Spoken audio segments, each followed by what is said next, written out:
get to experience what it would be like to live in that place as that little boy. So he's like the king of that domain, and so we had to try to capture that in a shot that was not a rip-off of Goodfellas, because it's really hard to rip off. It's one of the great shots ever done, but it wanted to have that feeling. So now again, you have to pre-visit to figure out how big the set is, what type of shot, how long it's going to take, what are essentially the gags that you show off, what he can do.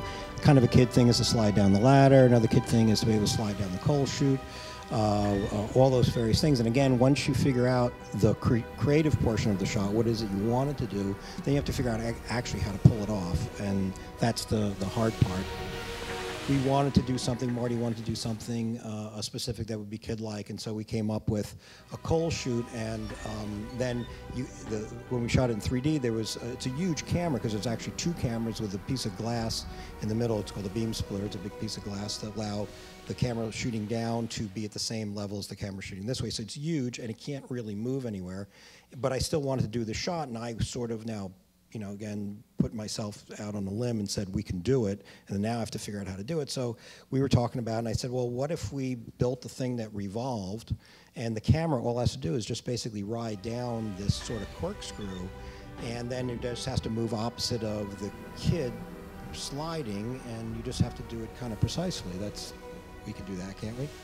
And they said, no, we can't, you know, that's crazy. You can't do that. And it's like, well, you know, I got a C+ in science. I think it could work. I mean, so, you know, that's where the ballsy part of the program comes. I could do that. You know, well, let's test it once. And so I had it while I was shooting other things, testing it.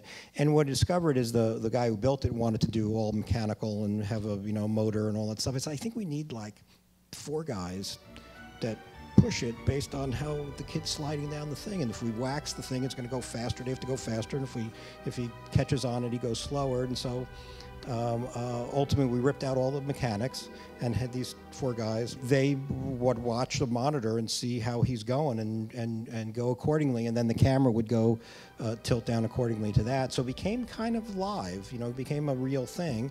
And we did that time. We did 18 takes, and I got the take that worked and didn't embarrass me as much as the other ones, and ultimately that's how we did it. But it was a general thing when I do any kind of this stuff is when everybody in the room says it can't be done, then it's worth doing. Then we'll do that, because then it's fun.